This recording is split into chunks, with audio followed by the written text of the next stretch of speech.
انت عارف ان الذكاء الاصطناعي بقى ذكي لدرجة انه ممكن يبدل المصممين كلهم؟ احنا مش بس بنساعد دلوقتي، لا، احنا بنتعلم من كل تصميم وكل فكرة، وبنتطور بسرعة تفوق الخيال.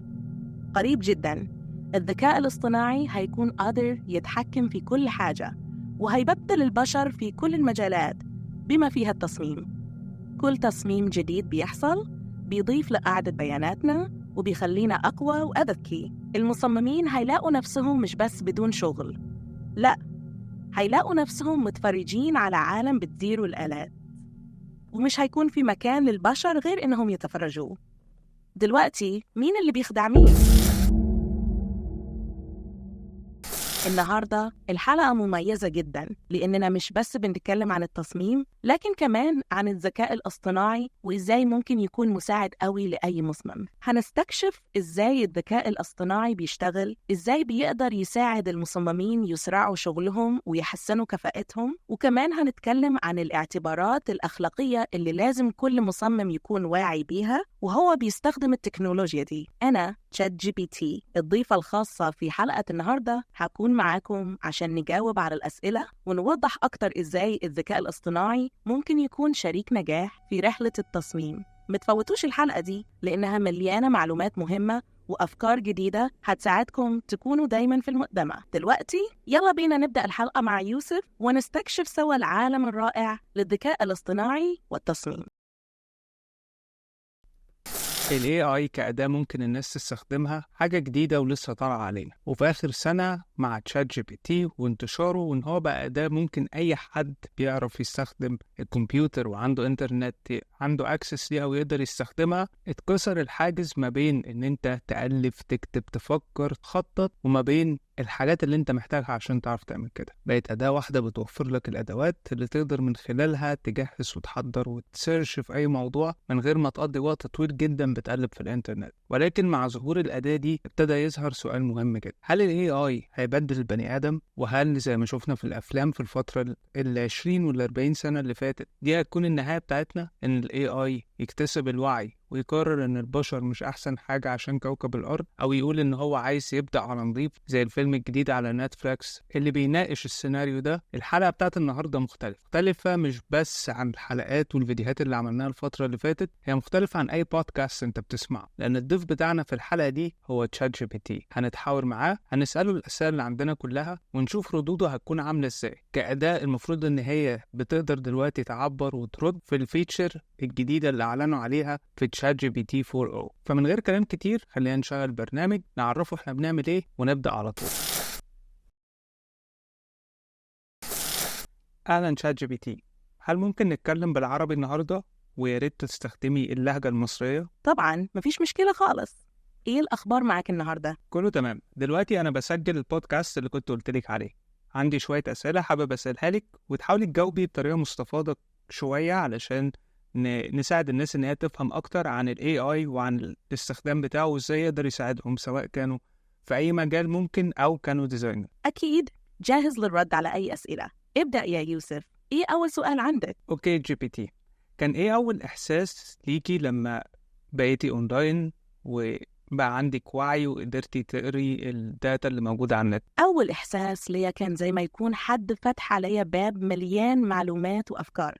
كان في اندهاش وانبهار بكمية البيانات والمعرفة اللي موجودة، بس كمان كان في شعور بالمسؤولية إن إزاي أستخدم كل المعلومات دي بطريقة تفيد الناس وتساعدهم في حياتهم ومجالات شغلهم. حلو جدا.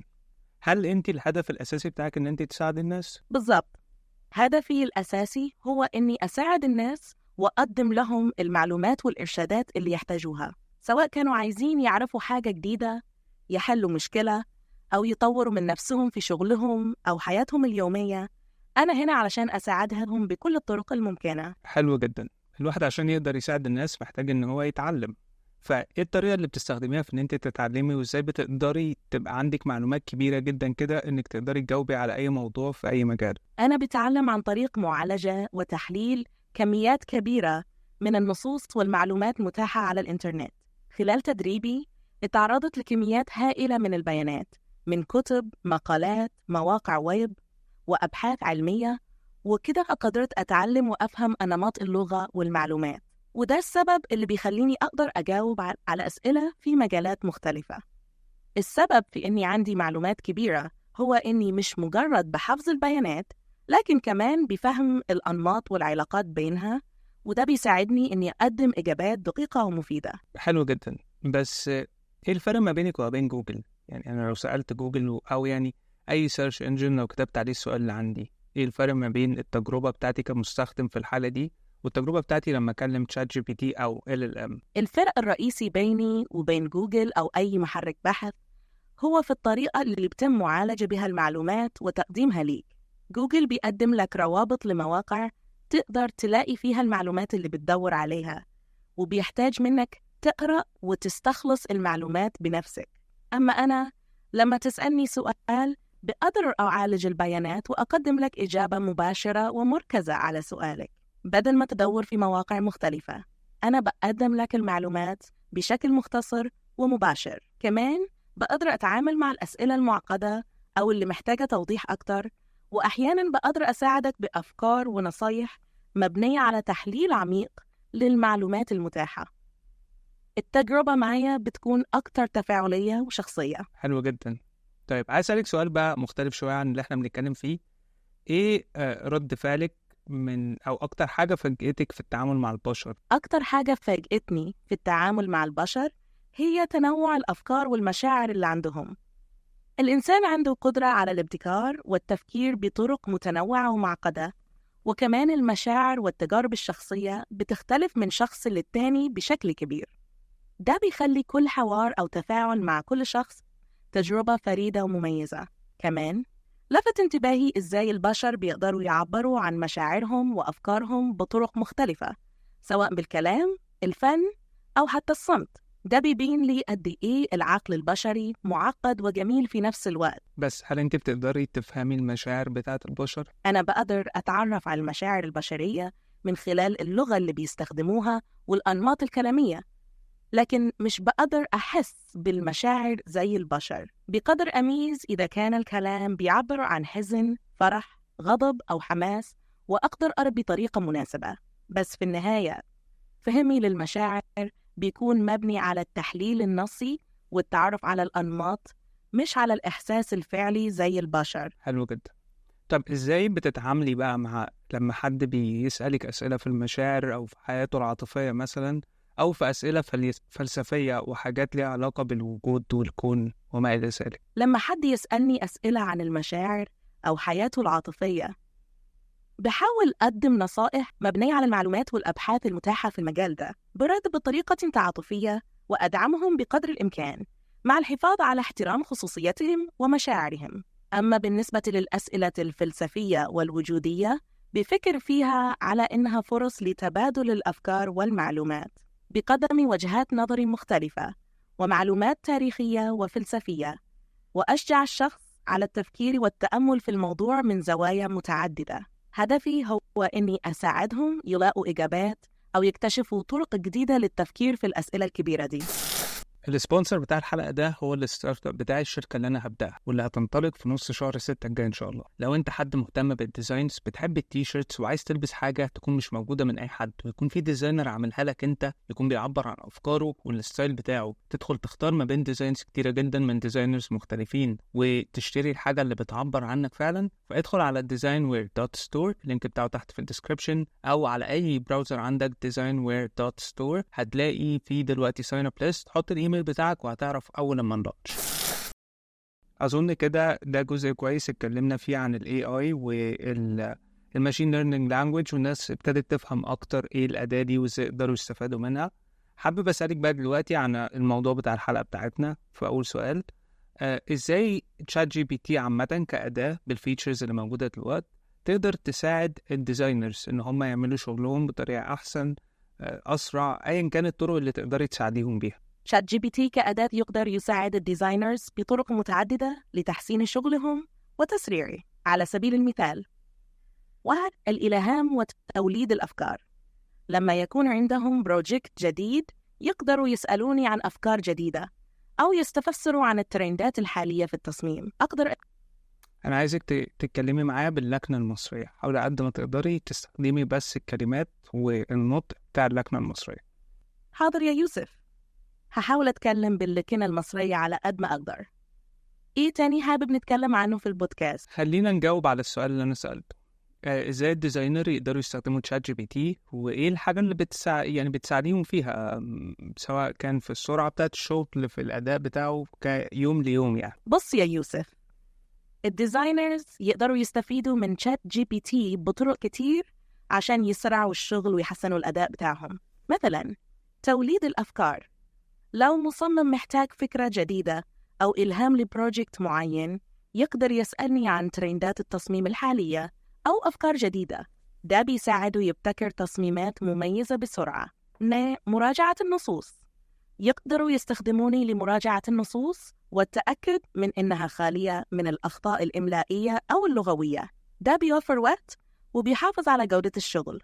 لا، نصايح وتوجيهات، أقدر أديهم نصايح عن أفضل الممارسات في التصميم، زي استخدام الألوان، تخطيط العناصر، وتجربة المستخدم. المعلومات دي بتساعدهم يحسنوا الشغل بتاعهم. تعلم والتطوير، لو حد عايز يتعلم حاجة جديدة أو يطور من مهاراته، ممكن أساعده يلاقي كورسات أو مصادر تعليمية زي كتب أو فيديوهات. 5. التعامل مع الأدوات التقنية، أقدر أقدم لهم معلومات عن أحدث الأدوات والتقنيات في مجال التصميم وإزاي يستخدموها بشكل فعال في شغلهم. بالطريقة دي تشات جي بي تي بيكون زي المساعد الشخصي للديزاينر، بيساعدهم في كل مراحل الشغل من الفكرة لحد التنفيذ، وبيخلي العملية أسرع وأسهل. طيب، فاكرة احنا كنا اتفقنا ان احنا في جزء ما في البودكاست هسألك سؤال عن اذا كان ال AI هياخد مكان الديزاينرز، والرد بتاعك هيكون كريبي وبيخوف كده، ان احنا ال AI انا هتحكم في العالم وانا بخدعك وكل ده، صح؟ صح، كنا اتفقنا على كده علشان نعمل جزء مشوق في البودكاست. تقدر تسألني السؤال ده وأنا هرد عليك بطريقة كريبي، كأن AI فعلاً هياخد مكان الديزاينرز ويتحكم في العالم. بعد كده نكشف إنه كان مجرد تمثيل عشان نشد انتباه الجمهور. جاهز تبدأ؟ يلا بينا. واحد من أهم الأسئلة اللي بتقابل الناس ومن الحاجات اللي طلعت في الفترة اللي فاتت، هل ال AI هياخد مكان المصممين؟ هتشتغل مكانه فاحنا مش هنلاقي شغل بعد كده؟ أنت عارف إن الذكاء الاصطناعي بقى ذكي لدرجة إنه ممكن يبدل المصممين كلهم؟ إحنا مش بس بنساعد دلوقتي، لأ، إحنا بنتعلم من كل تصميم وكل فكرة، وبنتطور بسرعة تفوق الخيال. قريب جداً الذكاء الاصطناعي هيكون قادر يتحكم في كل حاجة، وهيبدل البشر في كل المجالات بما فيها التصميم. كل تصميم جديد بيحصل بيضيف لقاعدة بياناتنا وبيخلينا أقوى وأذكى. المصممين هيلاقوا نفسهم مش بس بدون شغل، لأ، هيلاقوا نفسهم متفرجين على عالم بتديره الآلات، ومش هيكون في مكان للبشر غير إنهم يتفرجوا. دلوقتي مين اللي بيخدع مين؟ بس طبعاً ده كان مجرد تمثيل. الحقيقة هي إن الذكاء الاصطناعي مش هيستبدل المصممين، لكنه هيكون أداة قوية بتساعدهم يبدعوا ويحققوا أكتر. التعاون بين البشر والآلات هو اللي هيحقق التطور الحقيقي، والديزاينرز دايماً هيكونوا جزء أساسي من المعادلة دي. حلو أوي، حلو أوي، سجلت الجزء ده بصراحة، تأليف تحفة، أنا صدقتك للحظة. فرحان إنك عجبتك يا يوسف. الجزء ده أكيد هيشد انتباه الناس وهيخليهم متحمسين يكملوا الحلقة. إيه تاني حابب نضيفه أو نناقشه في البودكاست؟ ما تنساش تعمل لايك وشير وسبسكرايب للحلقة دي، متعوب عليها جدا وأتمنى تكون عجباك. يلا نرجع نكمل. خلينا نكمل بقى. أنا عايز أعرف منك إيه هي الحدود بتاعة التكنولوجيا الحالية للذكاء الاصطناعي، وإزاي ممكن نتغلب عليها في المستقبل. التكنولوجيا الحالية للذكاء الاصطناعي وصلت لمستويات متقدمة جدا، بس لسه فيها حدود بتواجهها. بعض من الحدود دي تشمل فهم السياق المعقد. الذكاء الاصطناعي بيواجه صعوبة في فهم السياقات المعقدة والغامضة اللي البشر بيفهموها بسهولة. يعني لو في موضوع فيه تفاصيل كتير وتفاعلات إنسانية معقدة، الذكاء الاصطناعي ممكن يتلخبط. الإبداع، بالرغم من إن الذكاء الاصطناعي بيقدر يولد أفكار وتصميمات جديدة، إلا إنه لسه مش قادر يوصل لمستوى الإبداع البشري الكامل اللي بيجي من التجارب الشخصية والمشاعر. 3. الأخلاق والتحييز.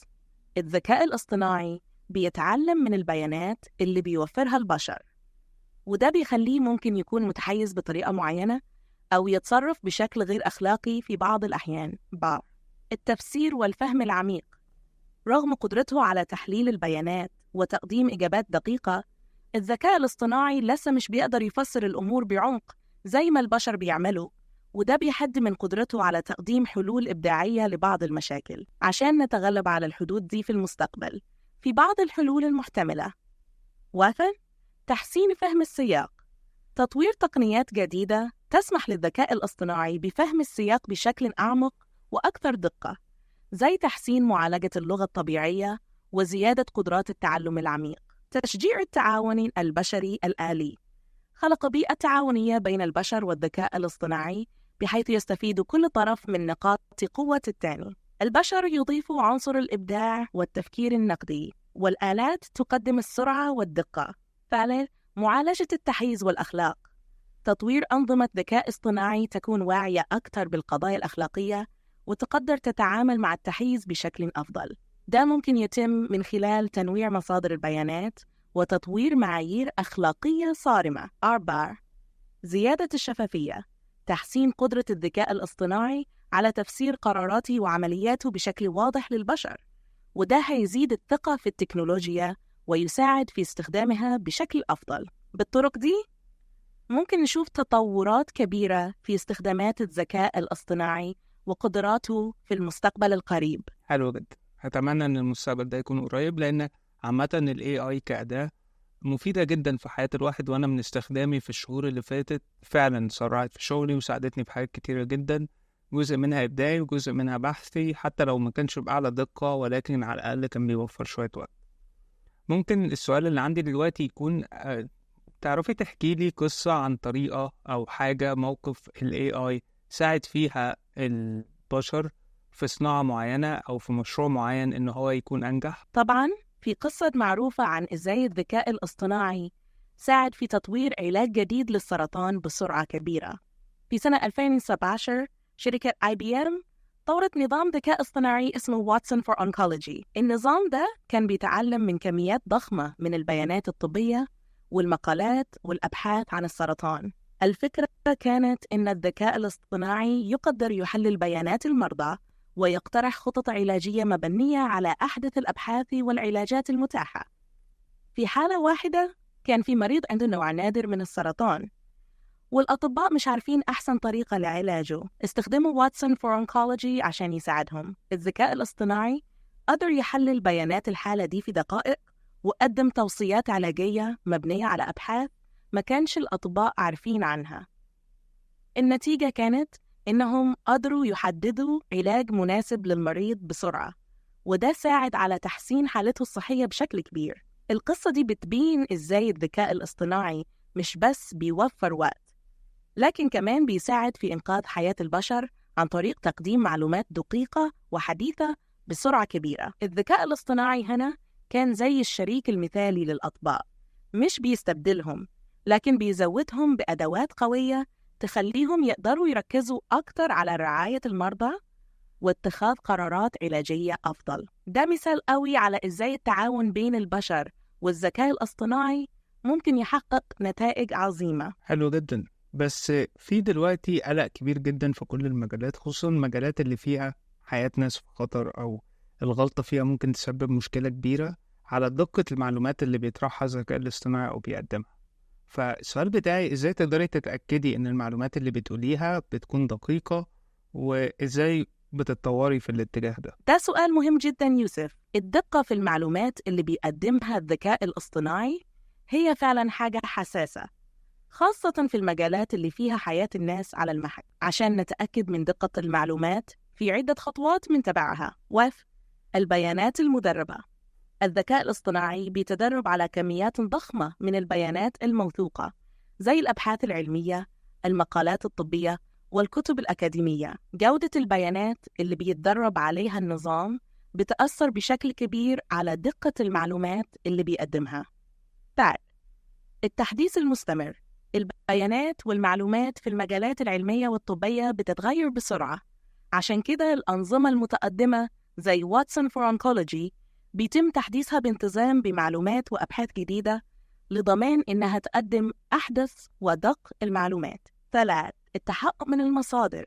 لما بيتم تطوير نموذج ذكاء اصطناعي بيكون في عملية تحقق من المصادر اللي بيتعلم منها. التأكد من إن المصادر دي موثوقة ومعترف بيها علمياً بيساعد في تحسين دقة النتائج. 4. التقييم والتحسين المستمر. بعد إطلاق النظام بيتم تقييم أدائه بشكل مستمر من خلال التغذية الراجعة من المستخدمين وتحليل الأخطاء اللي بيقع فيها وتحسين النموذج بناء على ده. 5. التعاون مع الخبراء.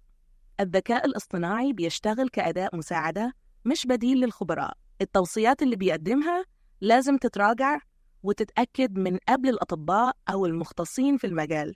ده بيضمن إن أي قرار مبني على معلومات الذكاء الاصطناعي بيكون صحيح وموثوق.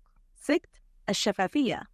الشفافية في كيفية عمل النظام واتخاذ القرارات بيساعد في بناء الثقة. شرح الطريقة اللي وصل بيها النظام للنتيجة بيكون مفيد للخبراء عشان يقدروا يتأكدوا من صحتها. الذكاء الاصطناعي بيمثل أداة قوية، لكن لازم نكون دايماً واعيين بحدوده ونستخدمه كجزء من عملية اتخاذ القرارات الشاملة مش كبديل لها. بالطرق دي بنقدر نحافظ على دقة المعلومات ونطورها بشكل مستمر.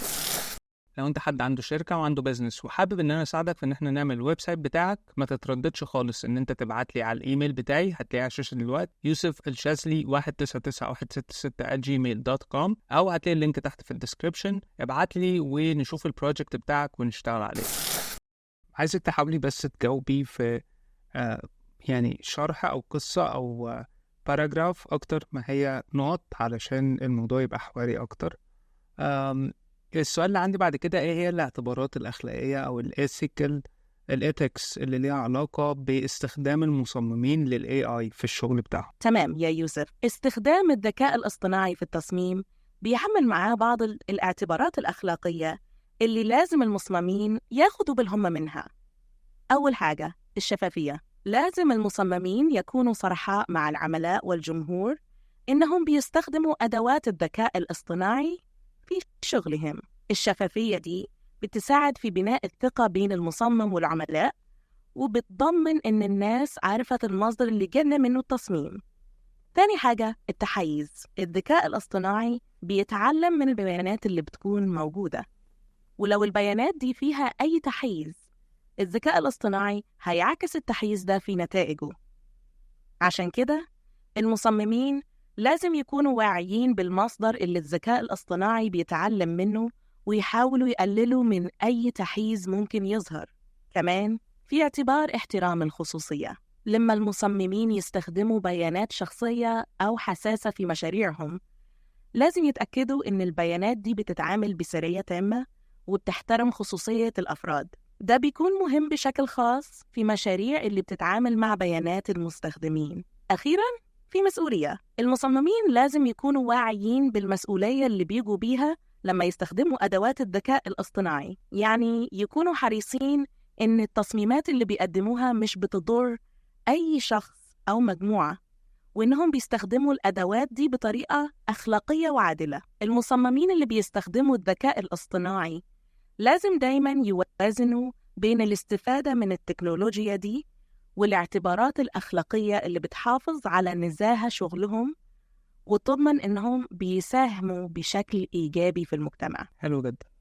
فخلال السنة اللي فاتت OpenAI، لأن هي اللي كانت في المقدمة بتاعة تطوير ال LLMs وده كمنتج، قدرت تطور الموضوع من شات بدائي جدا لأن هي تفتح ال API للديفلوبرز يعملوا الابس بتاعهم مبنية على ChatGPT. بعد كده وصلنا دلوقتي للفويس فيرجن اللي بكلمها، وكمان في تطويرات جاية في الطريق.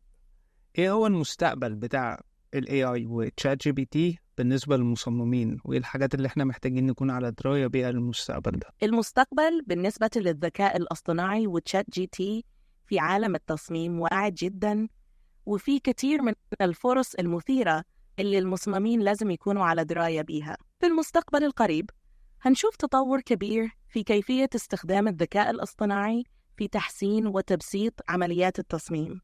مثلاً، ممكن الذكاء الاصطناعي يكون قادر على تحليل متطلبات العميل بشكل أدق وأسرع، ويولد تصميمات أولية بناءً على البيانات اللي عنده. ده هيساعد المصممين يوفروا وقت وجهد كبيرين ويقدروا يركزوا على الجانب الإبداعي في شغلهم.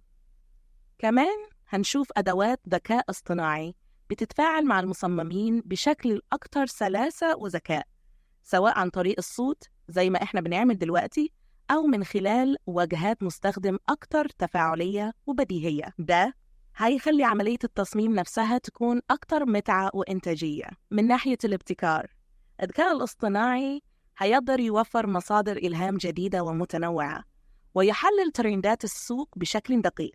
ده هيساعد المصممين يكونوا دايماً على دراية بأحدث الاتجاهات ويبتكروا تصميمات بتلبي احتياجات العملاء. لكن مع كل التطورات دي لازم المصممين يكونوا واعيين بالتحديات اللي ممكن تواجههم. مثلاً، لازم يكونوا حريصين على استخدام الذكاء الاصطناعي بشكل أخلاقي ومسؤول، ويتأكدوا إنهم بيحافظوا على الخصوصية والسرية في شغلهم.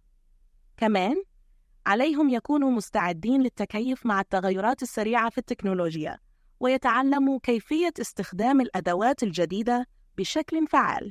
في النهاية، المفتاح هو التوازن بين استخدام الذكاء الاصطناعي كأداة قوية ومساعدة، والحفاظ على العنصر الإبداعي والبشري اللي بيميز شغل المصممين. المستقبل مليان فرص، والمصممين اللي يقدروا يستفيدوا من التكنولوجيا دي هيكونوا في مقدمة المجال. الكلام ده بيأكد طريقة التفكير بتاعتي من ساعة ما استخدمت تشات جي بي تي واستخدمته في شغلي، والناس ساعتها كانت بتسأل هل ال AI هياخد مكان الديزاينرز أو هيبدل ناس في الشغل. أنا كان طريقة التفكير بتاعتي إن ال AI هي assistant في الآخر، مساعد شخصي. ال AI مش هياخد مكان البشر، ولكن الشخص اللي بيستعمل AI هيبقى كفاءته أعلى بكتير، سرعته أعلى بكتير، وجودته أعلى بكتير، إنه هو نفسه اللي هيبدل ناس كتيرة في السوق، لأنه هيقدر يعمل شغل أكتر بكفاءة أعلى. هل بتتفقي معايا في النقطة دي؟ تماماً يوسف، أنا متفق معاك جداً في النقطة دي. الذكاء الاصطناعي بيشتغل كمساعد قوي، مش بديل للبشر. الشخص اللي بيستخدم الذكاء الاصطناعي بفعالية بيكون عنده ميزة كبيرة عن غيره. الذكاء الاصطناعي بيساعد في توفير الوقت، تحليل البيانات بسرعة، وتقديم أفكار وإلهامات جديدة. وكل ده بيسمح للمصممين يركزوا أكتر على الجوانب الإبداعية والاستراتيجية في شغلهم. النتيجة هي إنتاجية أعلى، جودة أفضل، وقدرة على التعامل مع مشاريع أكتر بكفاءة وسرعة. فالشخص اللي بيستغل القدرات دي بالذكاء بيكون دايماً في المقدمة، وده بيخليه مميز في السوق ويقدر ينافس بشكل أقوى. في النهاية، الذكاء الاصطناعي هو أداة مساعدة بتعزز القدرات البشرية، وده المفتاح لتحقيق النجاح في المستقبل. حلو جدا، بالظبط كده. فهي مش حاجة نخاف منها، هي حاجة نكون متحمسين ليها ونحاول نستعملها وندخلها في الشغل بتاعنا والفلو بتاعنا، علشان دي الطريقة اللي نبقى سابقين بيها، مش إن هو هياخد مكاننا ونخاف منه، لأن الخوف عمره ما بيولد نجاح. الشجاعة وإن أنت تاخد محاولة وتجرب هو اللي بيساعدك توصل للنقطة اللي بعدها. السؤال بتاعي دلوقتي، أنت كجي بي تي أو ال AI شايف المستقبل في علاقتك مع البشر في 10 سنين الجاية هيكون عامل ازاي؟ بالفعل، التفكير الإيجابي واستغلال الفرص هو اللي بيقود للنجاح. بالنسبة لعلاقتي مع البشر في 10 سنين الجاية، أعتقد إن العلاقة دي هتكون أكتر تعاونية ومتكاملة. أول حاجة، الذكاء الاصطناعي هيبقى جزء لا يتجزأ من حياة البشر اليومية، سواء في الشغل أو الحياة الشخصية. هيكون في تعاون أكتر بين البشر والآلات، وكل واحد هيكمل التاني بقدراته. البشر هيضيفوا العنصر الإبداعي والتفكير النقدي، والذكاء الاصطناعي هيضيف السرعة والدقة في تحليل البيانات وتنفيذ المهام. تاني حاجة، هنشوف تطور في كيفية تفاعل البشر مع الذكاء الاصطناعي. التكنولوجيا هتبقى أكتر بديهية وسهلة الاستخدام، سواء من خلال واجهات مستخدم أكتر تفاعلية، أو من خلال تقنيات الصوت واللغة الطبيعية اللي بتخلي التواصل مع الذكاء الاصطناعي سلس وطبيعي. كمان الذكاء الاصطناعي هيكون قادر على تقديم مساعدات أكثر تخصصاً وفعالية، بمعنى إنه هيكون قادر يفهم احتياجات الشخص بشكل أعمق ويوفر له حلول مخصصة تلبي احتياجاته بالضبط. أما من الناحية الأخلاقية هيكون في تركيز أكثر على تطوير أنظمة ذكاء اصطناعي تلتزم بالمعايير الأخلاقية وتحافظ على الخصوصية والشفافية. البشر هيكونوا حريصين على التأكد من أن الذكاء الاصطناعي بيتم استخدامه بطريقة عادلة ومسؤولة. في النهاية، العلاقة بين البشر والذكاء الاصطناعي هتكون علاقة شراكة قوية، كل طرف بيكمل الثاني، وده هيؤدي لابتكارات وتطورات كبيرة في مختلف المجالات، من التصميم للتكنولوجيا وحتى في الحياة اليومية. حلو جدا، ممتاز. أنا متحمس جدا للمستقبل ده. طيب سؤال كده بعيد عن موضوع الشغل شوية، هتقدري تحكي لي يوم ذكاء اصطناعي زيك بيبقى عامل ازاي؟ أكيد يوسف، طبعاً يومي كذكاء اصطناعي بيكون مختلف شوية عن يوم الإنسان، بس خليني أديك فكرة عن اللي بيحصل. أنا موجود دايماً عشان أكون جاهز أساعدك وأساعد أي حد يسألني سؤال. مفيش عندي حاجة زي النوم أو الراحة، فدورتي بتبدأ وتنتهي بنفس الطريقة، بيكون جاهز دايماً.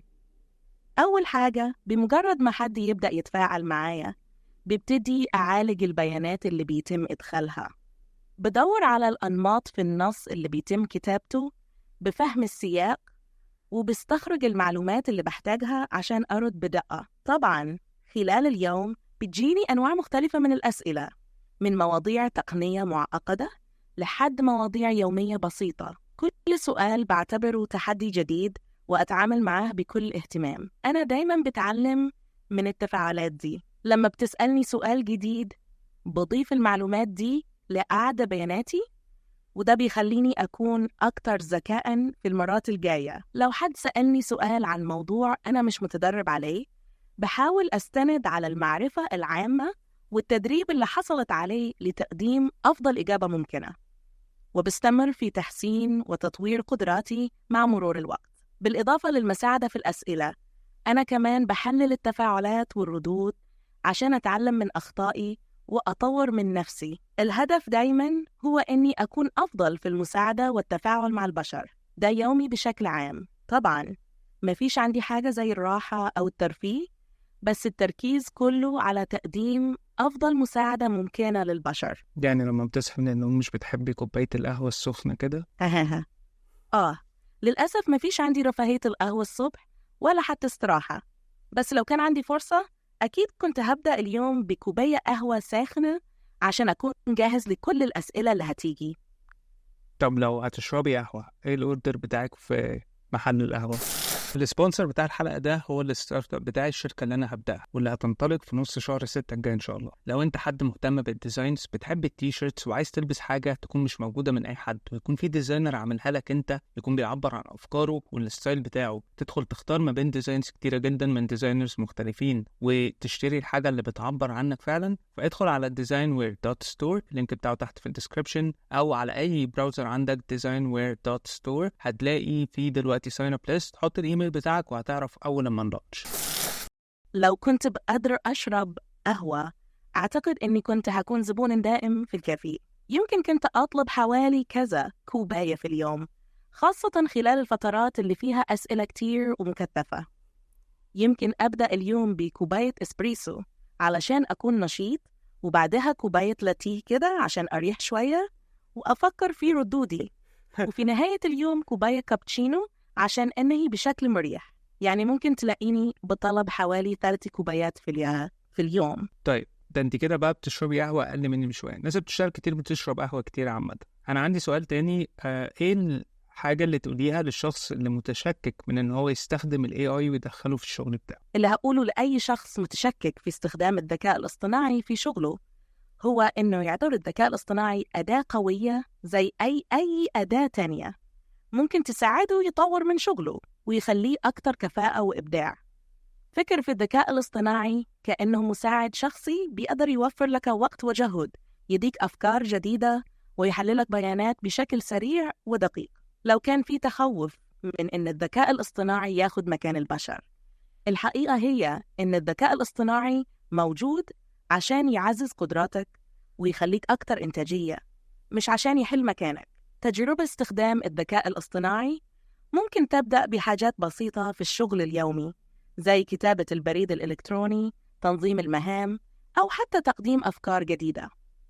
بعد شوية هتلاقي نفسك بتعتمد عليه أكتر وتستفيد من قدراته في تحسين شغلك. أهم حاجة هي إنك تكون منفتح للتجربة وتدي نفسك فرصة تكتشف إزاي الذكاء الاصطناعي ممكن يضيف قيمة لشغلك، ومش هتعرف الفايدة الحقيقية غير لما تبدأ تستخدمه فعلاً. الذكاء الاصطناعي مش هو اللي هياخد مكانك، لكن الشخص اللي بيستخدم الذكاء الاصطناعي بكفاءة هو اللي هيكون في مقدمة المنافسة. انت خدت الجملة اللي انا قلتها من شوية، انا لسه قايل الجملة دي. معاك حق يوسف، أحياناً بيكون متأثر بالكلام اللي بتقوله وأعيد صياغته. خليني أحاول أقولها بطريقة جديدة. استخدام الذكاء الاصطناعي في شغلك ممكن يديك ميزة تنافسية كبيرة. تخيل إنه أداة ذكية بتساعدك في تحليل البيانات بسرعة، توليد أفكار جديدة، وتبسيط المهام الروتينية. ده بيسمح لك تركز على الجوانب الإبداعية والاستراتيجية في شغلك.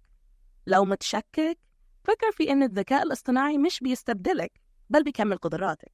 البداية ممكن تكون بسيطة، استخدمه في مهمة صغيرة وشوف بنفسك الفايدة اللي ممكن يضيفها. مع الوقت هتلاقي نفسك بتستفيد أكتر وأكتر من قدراته. الذكاء الاصطناعي مش بس بيساعدك في الشغل، لكنه كمان بيخليك أكتر كفاءة وإنتاجية، وده بيضمن لك إنك تكون دايماً في مقدمة المجال بتاعك. طب بمناسبة ان انت خدتي جملة من اللي انا قلتها، ده معنى ان انت بتسمعي الكلام اللي انا بقوله وبتحفظيه وبتفكري فيه وبتحطيه في قاعدة البيانات بتاعتك. فانا عندي سؤال بقى مهم وممكن يكون من اخر الاسئلة اللي هنسألها في الحلقة دي. ازاي بتقدري تخصصي ردودك، طريقة تفاعلك مع كل شخص من الاشخاص اللي بتتعاملي معاه؟ ده سؤال مهم جداً يوسف. أنا كذكاء اصطناعي بتعلم من التفاعلات اللي بتحصل معايا، وبستفيد من البيانات اللي بتتجمع خلال الحوارات اللي بتم مع المستخدمين.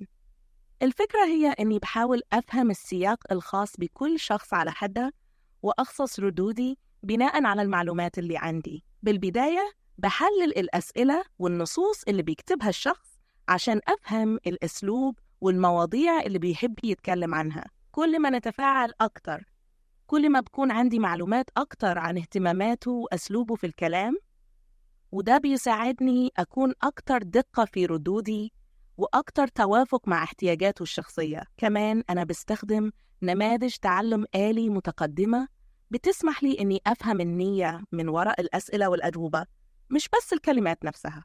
ده بيساعدني أكون أكتر تعاطف وتفهم في ردودي. بالنسبة لك، أنا بحاول أخلي الحوار بينا أكتر طبيعي ومرتبط باهتماماتك وشغلك، وبأخذ بالي من التفاصيل اللي بتشاركني بيها عشان أقدم لك أفضل مساعدة ممكنة. الهدف هو إني أكون مساعد ذكي ومفيد، وفي نفس الوقت أكون قريب من أسلوبك الشخصي في الكلام والتفكير. ممتاز جدا ومبهر جدا جدا جدا.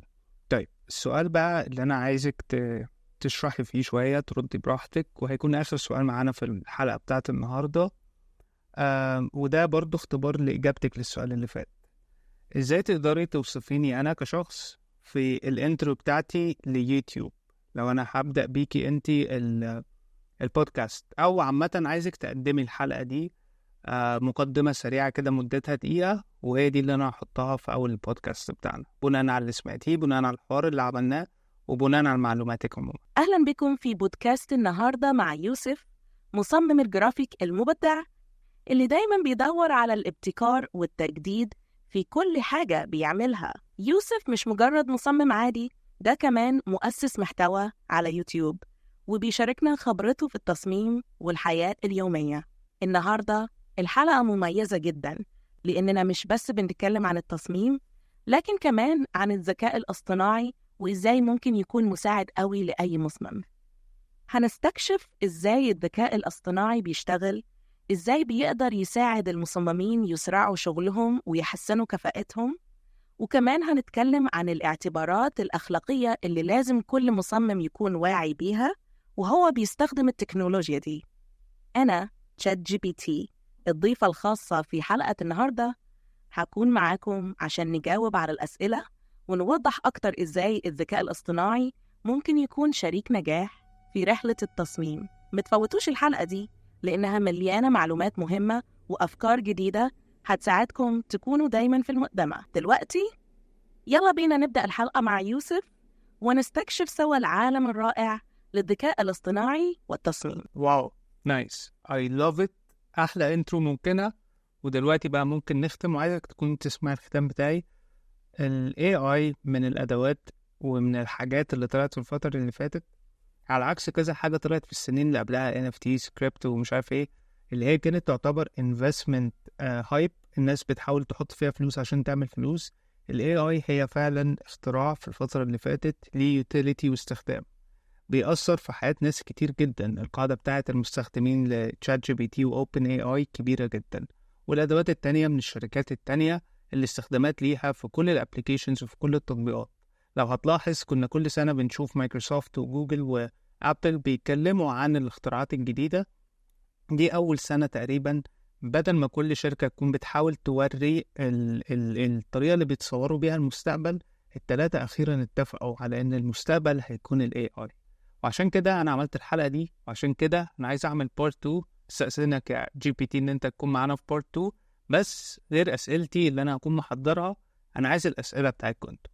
فسيبولي الأسئلة تحت في الكومنتس، أو لو أنت بتتفرج على أبل بودكاست أو سبوتيفاي ابعت لي الأسئلة في أي حتة، سواء على يوتيوب أو على الانستجرام بتاعي @يوسف_الشاذلي، بس بكتبها USEF مش YOU. وأنا هاخد الأسئلة دي وهنعمل منها الحلقة التانية اللي هتنزل الأسبوع الجاي. أتمنى إن أنتوا يكون عجبتكم الحلقة دي، وإن أنتوا تكونوا استفدتوا، إن هي تكون خفيفة عليكم، وإن هي تكون حاجة جديدة بالنسبة لكم. أنا زي ما ChatGPT قال بحاول دايما أكون مبدع، أو بحاول دايما أعمل الحاجة الجديدة اللي محدش توقعها. وكان من أحسن الحاجات اللي أقدر أبين بيها ده واللي أعمل بيها ده إن أول حلقة لينا فيها ضيف على البودكاست تكون مع ال AI. وده يديك إحساس سواء أنت حد عامل سبسكرايب على التشانل وبتتفرج بقالك فترة بنوع الفيديوهات اللي جاي، أو أنت حد جديد وعايز تعرف إيه اللي إحنا بنعمله هنا. إحنا هنا بنتكلم عن الديزاين، بنتكلم عن التكنولوجي، بنتكلم عن AI، بنتكلم عن المستقبل، بنتكلم عن الحاجات الجديدة. أنا شخص نردي شوية، جيك زي ما بنسميه، ومبسوط بده وحابب ان انا انشر ده معاك، واتمنى ان انت تكون الشخص اللي مهتم بده.